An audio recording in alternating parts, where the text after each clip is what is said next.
மக்களை நேசிக்கிறதுனால அவர் கட்சியை ஆரம்பிக்கலை. அவர் கட்சி ஆரம்பிச்சிருந்தால் கொரோனா ஆரம்பிச்சிருந்தால் ஏகப்பட்ட பேர் செத்துருவாங்க. நான் போகிற மீட்டிங்கு இப்போ பொதுக்கூட்டம் இதுக்கெல்லாம் வந்து ஜனங்க வந்து செத்துருவாங்கன்ற ஒரே ஒரு காரணத்துக்கு தான் நான் கட்சியை ட்ராப் பண்ணிட்டார். இன்றைக்கி இவர் வந்து மீட்டிங் நடத்தியிருக்காரு, போயிருக்காரு. முன்னாடியே இந்த மாவட்டத்தில் என்ன நாங்கள் தெரியல. பர்மிஷன் வாங்கின இடத்துல எப்படி ஆய்வு பண்ணி எப்படி சரியாக இருக்குது எல்லாம் பார்த்துருக்கணும்.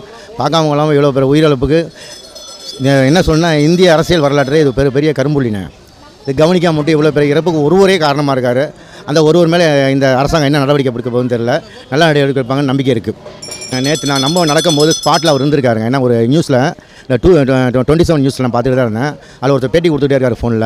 அது மாதிரி இந்த உள்ளே வந்ததுக்கப்புறம் தான் சம்பவமே ஆரம்பமாயிருக்கு. ஏங்க கரண்ட் கம்பெனியும் போஸ்ட் மார்க்கெட்லையும் ஏறிட்டு மேலே ஓட்டு மேலே என்ன போலீஸ் பாதுகாப்பு கொடுக்க முடியுமாங்க?